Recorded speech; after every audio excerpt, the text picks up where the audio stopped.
I just wasted over 2 hours to ride all the way into a client site that was just firing me anyway. What a waste of my morning. Could have done something more productive with that. And I didn't get paid for that dismissal meeting. Yeah, we need to meet with you this morning. We got a couple of computer problems. We need to talk to you about some things. Okay, great, sure. I'll be right there. Oh, we're firing you. Ah.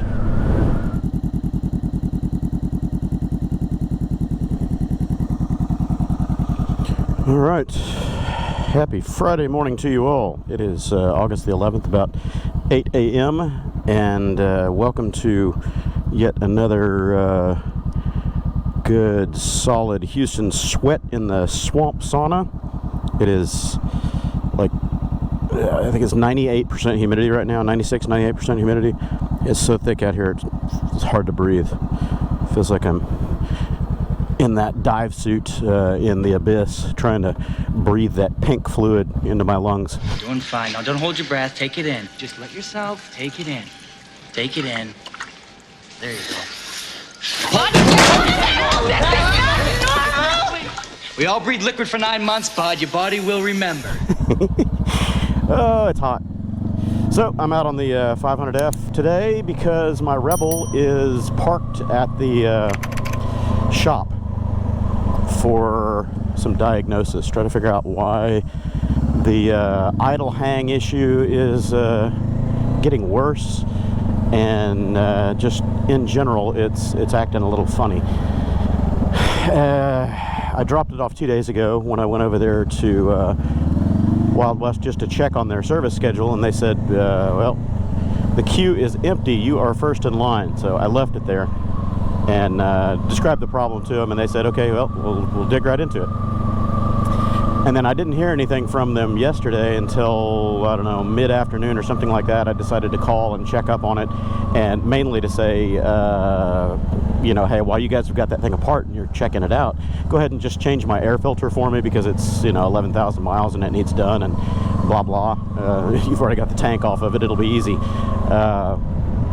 Or I'm assuming they already had the tank off of it to try to troubleshoot the throttle body problem or whatever's going on. Anyway, he said, okay, well, we weren't able to immediately reproduce the problem that you were describing, and that car is still parked on the street in front of that driveway. Pull it in your own damn driveway. They said we weren't able to reproduce that problem immediately, but now we have a newer, bigger problem. We tried to do the computer reset on it, DCT reset, and reset the ECU, and now the bike won't even go into gear. Uh-oh, that's not good. So apparently there's some kind of a goof. They may have done the reset procedure incorrectly, and it's just waiting, you know, it'll unscrew itself, who knows, but it's toast right now, and they don't know how to get it back. They've tried 3 or 4 different things. They even tried unplugging the battery to purge the system, left the battery unhooked for several hours. That didn't seem to work, so they've opened a support case with Honda to see if they can figure it out. Green, green, green, me go. So we'll find out how that works. I've got a warranty on it, so I'm not too concerned, but that's the reason why right there. That's the reason I got the warranty when I bought that bike, because it was a new model, 21 model, first generation of that platform. And while the Rebel 1100 does share the engine and the DCT heritage lineage from the Africa Twin, it's a new implementation, let's call it, because the engine is slightly different. They've retuned it, so that means the ECU is different. The Rebel only has 3 ride modes plus a custom mode, where the Africa Twin has a higher state of tune. It puts out more power, cam timing, ignition timing, everything's different, and it's got like 6 ride modes or something like that. So the ECU is definitely different. But anyway, long story short, that's why I got that extended warranty. I didn't want to take a chance on fancy, expensive electronics biting my wallet in the butt after the warranty expired, you know, factory warranty of 12 months, whatever. So I thought, all right, I'm gonna spring for a 5-year extended on this thing. Boy, am I glad I did. It might be something simple, just resetting that thing, but you don't want a fancy computer to quit working on you and then you have to pay for it out of your pocket. That's no good.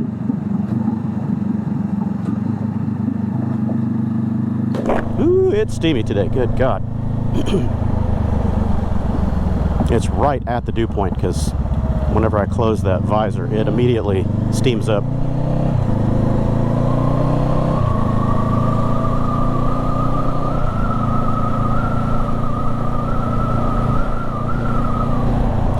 So, I'm not disappointed in the Rebel. I'm a little surprised at this. It's funny because I was going through my vlogs. I published the one, you know, the dropping off at Wild West the other day, and I was going through my unpublished vlogs and found one where I was talking about, you know, my owner's impressions of the Rebel after 2 years and X number of thousands of miles. And I was saying I was really pleased with it. It was great. It only had, you know, minor problems like the suspension and just little stuff. I never edited and posted that one, but, you know, now that I've had this recent development, I'm still not disappointed in the Rebel. I like the bike. I really do. I really enjoy that machine. These are little teething problems that first generation models are going to have, and I'm well aware of that. I went into that knowing that. So hopefully with the warranty that I've got, it'll get sorted out in short order. Even if they have to replace the ECU or whatever it is that is controlling the DCT and the throttle bodies and all that, then whatever. Their dime, not mine. As long as it stays reliable. I don't want it to shit the bed again in 2 years, 3 years when my warranty expires.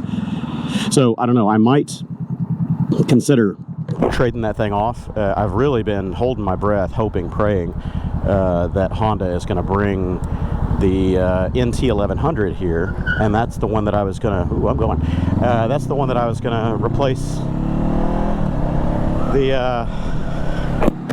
Rebel and potentially the CB500X, because the the NT1100 is same engine as the Africa Twin, same state of tune, 17-inch front and rear wheels, straightforward, standard, almost adventure styling. So it ought to be supremely comfortable. Are you going, dude? Are you going? All right, you go.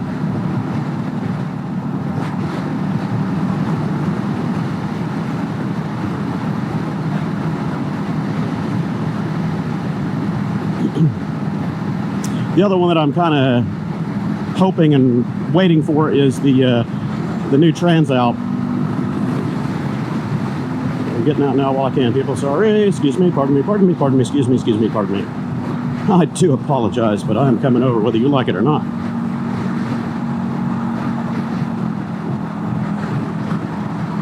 So the TransAlp 750, I'm really intrigued by that engine. 750 parallel twin, 270 crank, putting out right at 100 horsepower. That's a good amount of stomp for a 750. That's impressive. So I'm interested in that, in whatever frame they bring it over in, whether it's the Hornet or the TransAlp. I think the TransAlp might end up being a little bit too tall for me, as most modern adventure bikes are. We'll find out. I could always drop the suspension a bit. What I think would be great is if Honda brought this NT1100 motor, I'm pointing down, I'm not on that bike, the NT1100 motor over in a standard chassis. Same thing with the 750 motor. They've got it in the Hornet. It's kind of a standard, it's a hyper naked, but I'm thinking more, standard. That would be awesome, because then it would be kind of it would harken back to the 70s and 80s with the UJM, the Universal Japanese Motorcycle, where it was very generic, neutral ergonomics, neutral handling, but jazzed up with all the modern amenities like upside down forks, anti-lock brakes, traction control, fuel injection, all that. It would just be fantastic. Yamaha kind of did that with their, what is it, the XJ, whatever it is, XSR, that's it, the XSRs, but they're a little, I don't know, I won't say anything bad about them because I haven't really ridden them, but They just seem like they're a little bit too much on the performance side, almost like the Hyper Nakeds, but I don't know. And then Kawasaki did it with their Z900s, and what was the other one? They had another one that was kind of a standard frame layout, so I don't know. We'll see. We'll see. I've also been looking at other smaller bikes. When I was at the dealer the other day and I sat down on that new Kawasaki Eliminator 450, man, I'm kind of smitten with that bike. I like it. Again, I don't need another cruiser because I've got the Rebel 1100, but if the Rebel were to go away, trade off or do something different, then I don't know, man. That little 450 might be a sweet little commuter. It kind of reminds me aesthetically and size-wise, you know, kind of footprint-wise, of the Honda CTX700s. The CTX was a weird animal because it used that NT700 motor, or NC700 motor, laid down, you know, half a Honda Fit motor, basically. So it was real torquey, but not high revving. So a lot of people didn't like it. I was kind of hit or miss on it. In a DCT, it was interesting. Oh, somebody got spun the F around. What the hell? And the whole highway shut down because of it. Great. The NC700 motor and the 750 motor in a manual transmission didn't really work out too well. I rode it a few times, and my opinion of it kind of echoed a lot of what the other owners and reviewers said, is that it just starts making fun, usable power right when it hits redline and starts stuttering off the rev limiter. It's a weird sensation. It's like driving a diesel or a tractor or something, because you get up right where you think it's going to start making some fun, and then it goes da-da-da-da-da, and, you know, stutters out on you. Oh, man. What are you people? Oh, Jesus. I don't know what these people are doing. Slowing down in front of me with no signal. Anyway. So it starts to cut out right when the fun is happening. The DCT version of that manages your shifts and all that, so you don't end up in the stutter box, basically. So anyway, that ergonomics, the layout of it kind of reminds me of the, you know, between the Eliminator 450 and the CTX. They feel almost the same when you sit down on them, but the Eliminator is actually lighter. It's considerably lighter. 388 pounds or something like that, so it's under 400 pounds. That weighs less than the Rebel 500. It weighs less than most of your 500 class bikes. That's really, really impressive. And the weight is all down low. It's low and centralized, so it feels like a featherweight. It's impressive. I kind of like it. And the wheelbase is identical to the Rebel. If you look it up, it's like 58.6 inches or something like that. It's identical to the Rebel as far as the wheelbase is concerned. It's just 120 pounds lighter.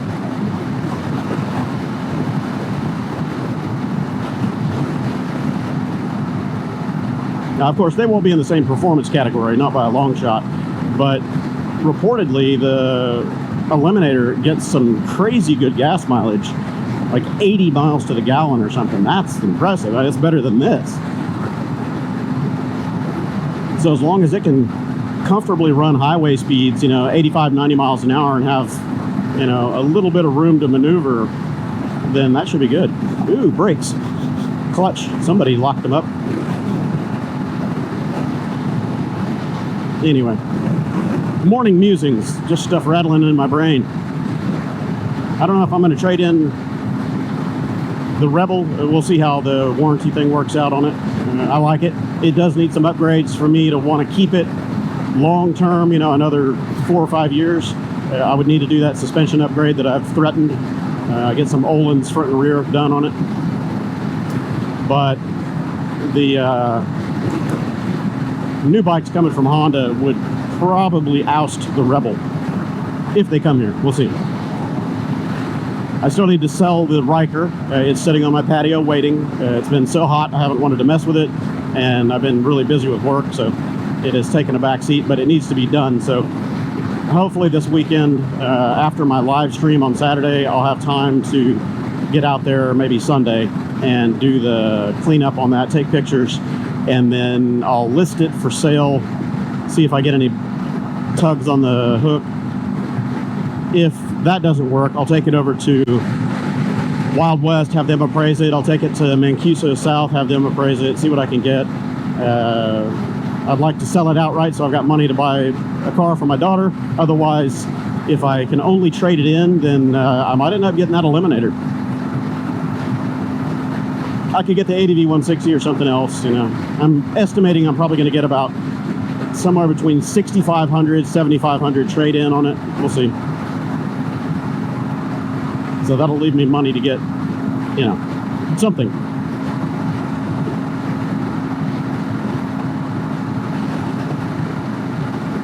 I do want to get the XR150L, but I'm not really shopping for another bike right now, as I need to focus on the car thing.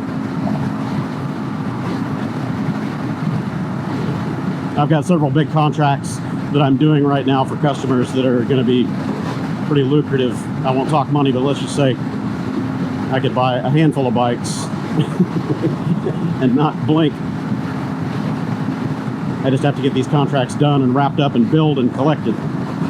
Right now they're in progress and languishing on because I'm spread too thin. Need to get them done, out of the way. Ooh, traffic's cooking along today. 82, and I'm barely keeping up with the guys in front of me. Yeah, you know me, I've got the attention span of a housefly when it comes to bikes. I love all bikes. I want to play with them all, sit on all of them, slobber on them a little bit. But I keep thinking about that Eliminator 450 and what it would be as a commuter and little small cruising touring bike. So in my brain, I'm going through it, thinking about what kind of bag options I would want to put on the back, some kind of a carrier for, you know, luggage carrier, cargo rack or something on the back of it, on the back fender, and windshield, like a Madstad windshield would be great. Need to go to my AA meeting again. Accessorizers Anonymous. The compulsion is strong in this one. I've been looking at Royal Enfields too. One of my viewers in India or Pakistan chimed in the other day and asked, are there any Royal Enfield bikes that I'm interested in? Yeah, I've been looking at the Scram 411 and a couple of the others. I'm not really that interested in the Himalayan or Himalayan as they pronounce it. I don't know. Something about it just doesn't resonate with me. It looks a little bit too agricultural in my opinion. I'm sure it's a great machine now that they've worked out the problems. A lot of owners just swear by them. But in my opinion, I don't know that that's a lot better or significantly better than my XT250. It's going to have a little bit more torque, obviously, but otherwise it's a pretty low revving tractor. And the guillotine is at it again. This thing hit me yesterday, or the day before. It's bad, and it's not detecting motorcycles. Friggin' Moto guillotine, man. It came down on me. My camera wasn't running, but it came down, and I was afraid I was going to yank it clean off or, you know, destroy the top box on my 500X because the thing came down and hit me on the back of the helmet. I've got a scuff on the helmet, and I was moving just fast enough that I, you know, ducked my head and got under it as it was coming down, and I thought it was going to catch the top box and yank it. This thing is just a menace. Stupid gate. I know why they've got it. It's to prevent people from coming that direction into this oncoming at night when they're not paying attention, but it's still terribly timed. They need to take it off of pads and put it on some kind of visual or optical sensors or something like that, because these pads just don't work. It doesn't detect bikes. I've had to drive around the end of it several times because it just wouldn't pick me up at all. Oh, good God, it's hot. Woo, man. 94% humidity, and I can feel every percent. I need to open this thing up and loosen up the head bearings. I talked about that. It's stiff. It doesn't want to transition, so I'm sure it's the the head bearings and the stem here. It seems to have just gotten bad over the last, I don't know, well, since the last time I rode it, you know, when my son had it for an extended period. So I guess over a year, something like that. I rode it when we put fresh tires and brakes and when I did the suspension and all that stuff. But then I didn't ride it for a while when we needed to replace the clutch cable on it. And he was riding it after that. So I don't know, maybe just the grease in there got crunchy. Pull it apart and repack it. I don't know if this has got the roller bearings or if it's got the tapered conical bearings in it. I'm not sure. Have to take a look. If it's the roller bearings, they're easy, as long as the race isn't damaged.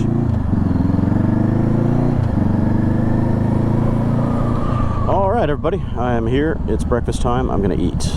And I'm just going to park right over here behind my buddy and leave the spots to the rest of the world. But I'm going to pull up here. That way that guy doesn't hit me when he backs out. There we go. Okay, all. I will catch you hopefully after breakfast or later today. Keep you apprised of the developments on the Rebel, hopefully. Hopefully there's some developments to report today. We'll find out. All right. Breakfast is done and we're on the run. Clock's ticking and there's stuff to do everywhere. Spread's so thin right now, man. It's beginning of school, so all of my school contracts, I've got several of them that I manage, they have been just totally monopolizing my time, which is great. Money, but time management, you know. Yeah, the steering is stiff. I can feel it. I need to get into the head bearings on this thing.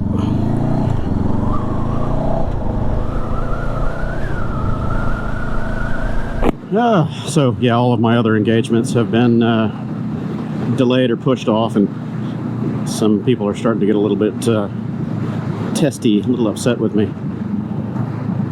Understandably, you know, business is business. They got to do their thing. So I created 2 new channels. I haven't advertised them or put any content up there yet. I'll just kind of pre-notify everybody. I created the Quasi Garage channel. That's been there for a while. Haven't done anything with it. And then last night I created Quasi Raw, R-A-W, Quasi Raw. And I'm going to start posting raw content up there, pretty much unedited, straight off the camera kind of stuff. I just have to, you know, put it through the encoder to assemble the video chunks because these cameras break things up in 11-minute and 48-second chunks or something like that, 14-minute chunks. I can't remember what it is. So they're not. It's not one contiguous file. So I just throw it through the encoder and stitch everything together.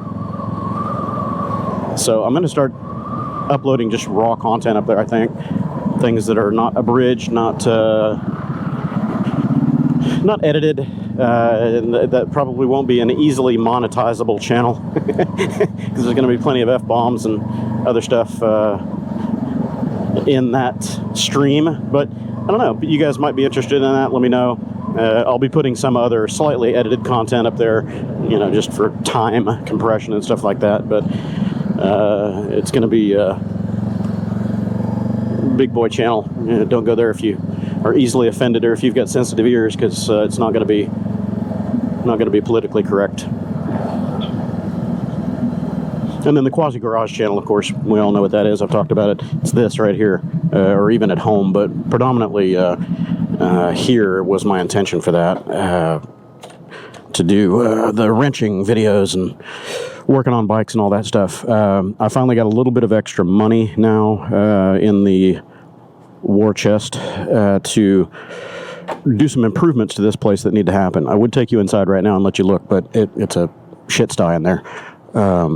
It's just a glorified storage unit right now. I got office furniture and computers and servers and so much crap. I've got 9 bikes in there. It's a mess. So anyway, what's been holding me back is above my office area here, which is just this section. I need to insulate the ceiling above the sheetrock and deck it up there. to give me some storage. Or potentially another sitting area, you know, if I ever wall it in and create a little office upstairs or something like that. But mainly I've just got to get this survivable in the summer temps, because the air conditioner that I've got in there is a little 6,000 BTU window unit, and it sucks. And it just puts its heat into the warehouse area, which makes it even hotter out there.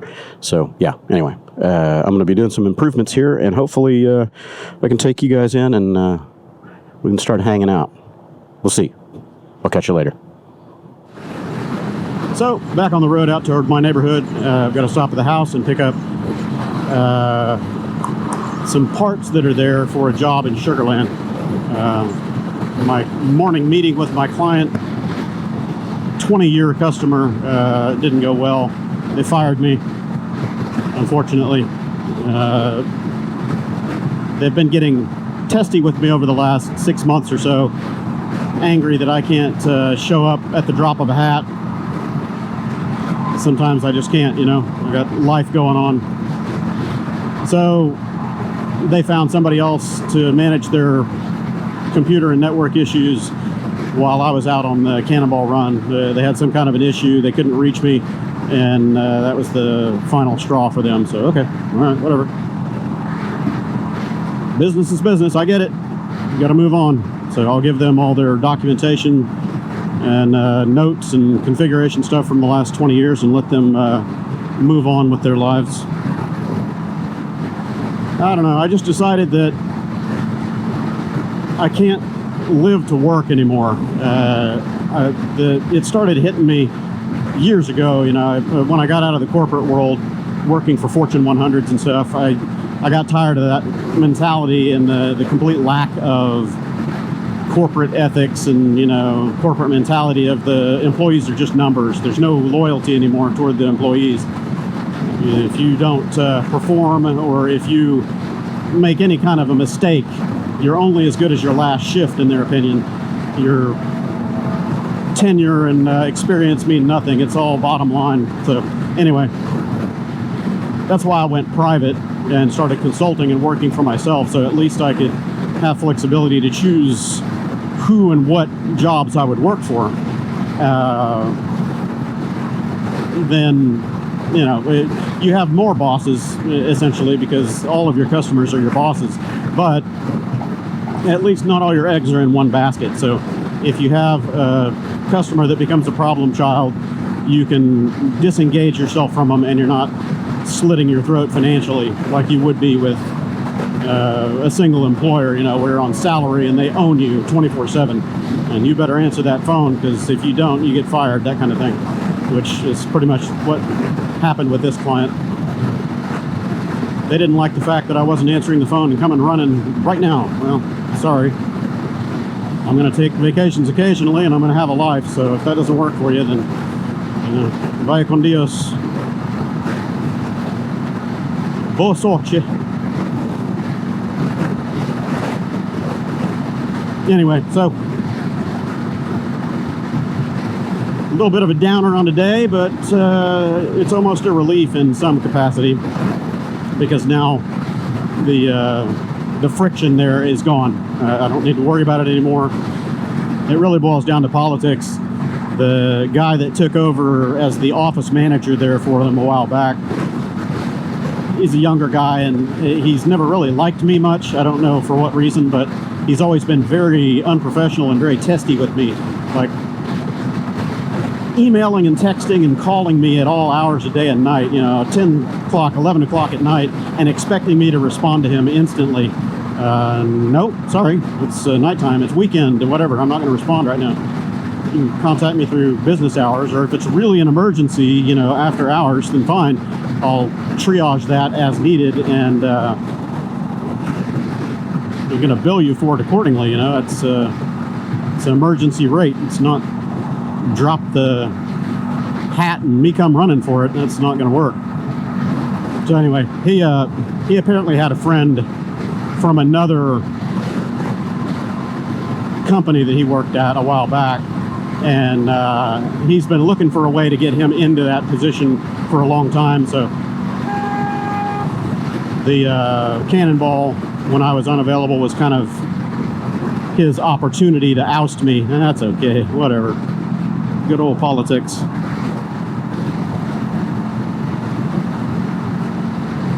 Less friction for my life. I've got a full enough dance card right now that I'm not hurting. It doesn't drastically affect my bottom line. From a reputation standpoint and a long-term customer relationship standpoint, it's unfortunate because I don't like losing long-term customers like that. They're marriages, for lack of a better term, you know.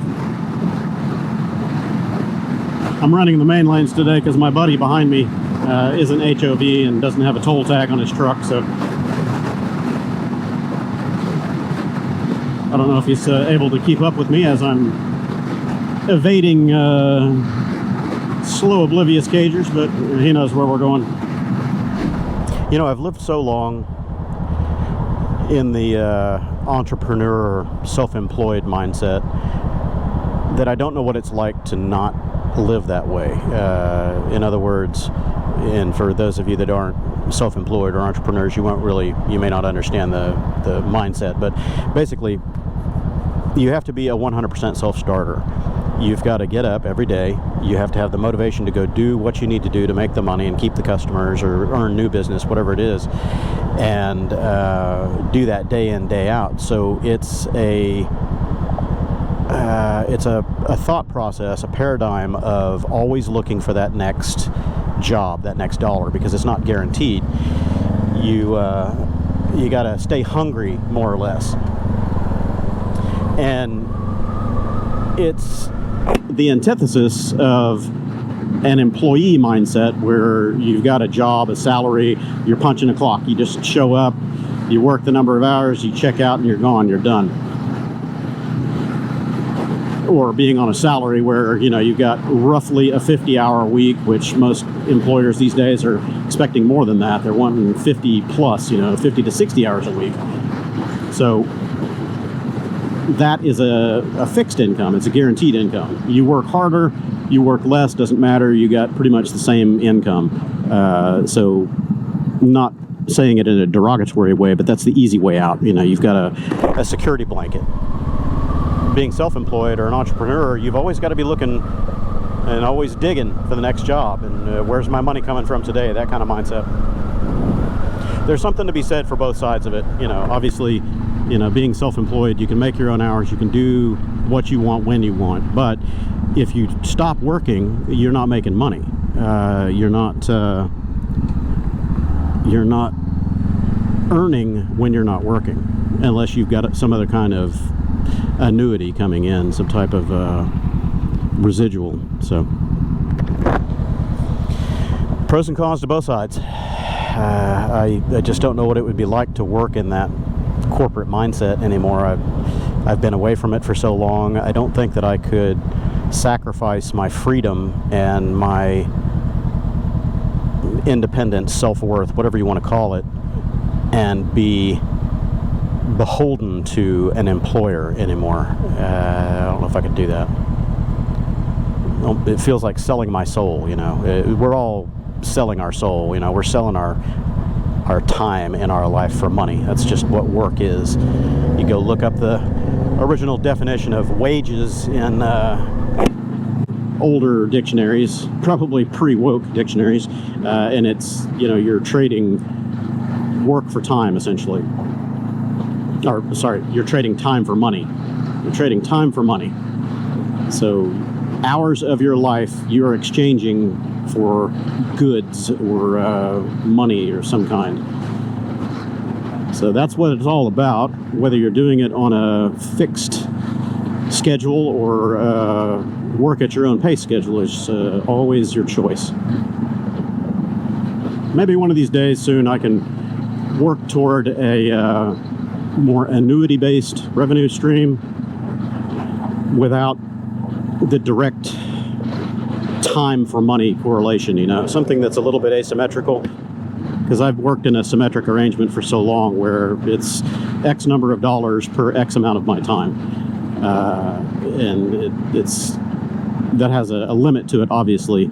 You know, the working harder, not necessarily smarter, thought process where you got to work more hours to make more money instead of working smarter and figuring out ways to have the money work for you or the assets work for you.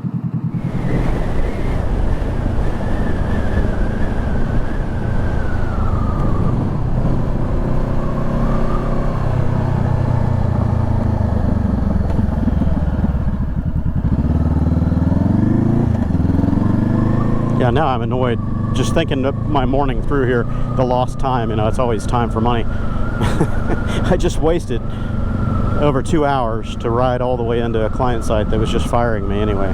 What a waste of my morning. Could have done something more productive with that. And I didn't get paid for that dismissal meeting. Yeah, we need to meet with you this morning. We've got a couple of computer problems. We need to talk to you about some things. Okay, great, sure. I'll be right there. Oh, we're firing you. Ah.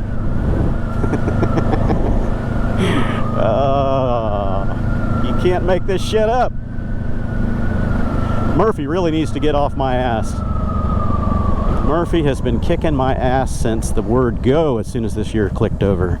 All year I've been getting stomped. I guess I've had such good luck for so long, the universe or karma is coming back around to even up the scales on me. All right, I'm gonna swap gear here, and I will catch you guys maybe for the next ride. Probably won't be today. I gotta gear up for my quasi Saturday Night Live that's gonna happen tomorrow. So Kevin ought to be coming in early Saturday morning, tomorrow morning. Catch you then.